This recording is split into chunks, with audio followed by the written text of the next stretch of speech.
quand tu es Tif. Bonjour à tous, on est Erev Shabbat, Parashat Shlach Lecha Taf Shin Aleph 5781. Dans notre paracha, nous voyons la fameuse paracha des Meraglim, des explorateurs d'Eretz Israël, et on voit que lorsqu'ils sont revenus, ils ont raconté du mal d'Eretz Israël, et la punition devait être terrible, mais la Torah nous raconte un processus de tchouva. Moshe Rabbeinu a essayé de sauver la donne, et finalement Akadosh Baruch Hu a promis de pardonner la faute de ces Meraglim, mais on voit quand même que plus tard, quelques psukim plus tard, Kadosh Baruch Hu dit comme ça.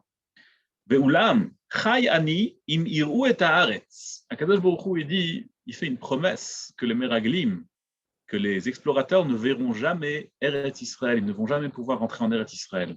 La question qui se pose, c'est pourquoi nous, on a toujours été élevés à connaître, à savoir que lorsqu'on fait tchouva, en réalité, on efface complètement nos fautes. Nos fautes sont complètement effacées. Non seulement ça, mais si on fait une vraie tchouva, alors nos fautes, elles se transforment, elles peuvent même se transformer aussi en mitzvot sous certaines circonstances.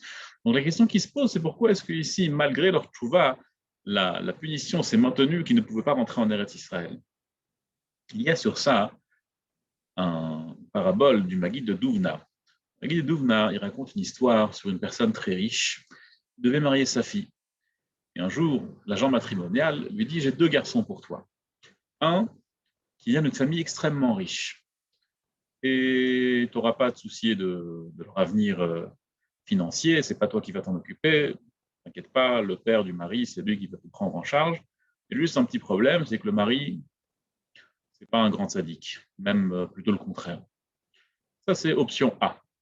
Option B, j'ai pour toi, super garçon, excellent, très sérieux, il étudie, il connaît l'étude, c'est un sadique, il est droit, mais problème de taille, sa famille n'a pas un rond.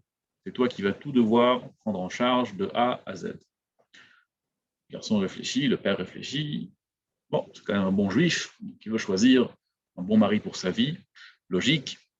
Il dit au chatran, à l'agent matrimonial, je choisis le tzaddik, je prends tout en charge. Par contre, tu dis au père, quand même, pas devenir non plus, comme on dit en la Shana Kodesh, patour beloklum i efshar, d'être complètement exempté de quoi que ce soit, ça on ne peut pas non plus, il ne faut pas exagérer. Alors je souhaite quand même qu'il lui achète des vêtements corrects, convenables pour le mariage, et un bijou. C'est tout ce que je lui demande, rien de plus. Bon, le chatran, l'agent matrimonial, revient chez le père de notre khatan, chez le père pauvre, n'oubliez pas, et il lui donne la condition du beau-père. Le père du khatan, grand sadique, mais qui n'a pas un sou, il dit au chatran, écoute, je suis vraiment désolé, mais malheureusement, je ne peux pas. Je peux pas. Même un bijou, pour moi, c'est impossible. Même un bijou, c'est impossible. L'autre beau-père, il dit, écoute, si c'est comme ça, tant pis, on casse le chidour, et je trouverai un autre mari pour ma fille. Et puis, vous connaissez, l'agent matrimonial, il fait son travail, et il passe de l'un à l'autre, et de l'un à l'autre, jusqu'à ce qu'il revienne avec l'accord de principe du père de la fille, comme quoi il abandonne sa condition et il est d'accord de prendre en charge le bijou, même le bijou et le vêtement de la fille, c'est lui qui va le prendre en charge, et le père du khatan, le père du mari, ne payera rien du tout. Et là, le père du khatan, il dit, moi, je ne suis plus d'accord finalement, je regrette.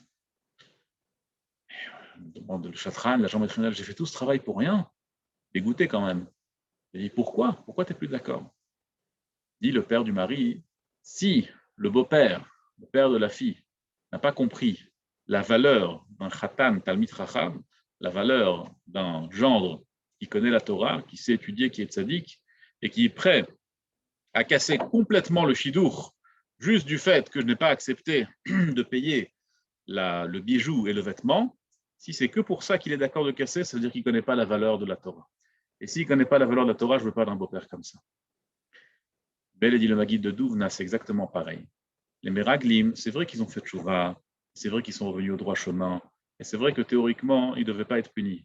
Akadosh Baruch Hu leur dit, si vous ne connaissez pas la valeur d'Eretz Israël, et vous pensez que certaines petites choses comme des géants qui tournent là-bas ou des forteresses, c'est ça qui va vous bloquer de rentrer en Eretz Israël, c'est-à-dire que vous n'avez rien compris à la valeur d'Eretz Israël. Et si vous n'avez rien compris à la valeur d'Eretz Israël, alors il n'y a rien à faire, vous ne méritez pas de rentrer là-bas. Et ce n'est pas malheureusement la tchouva qui vous permet de rentrer là-bas. Kol Touv, Shabbat Shalom et à bientôt.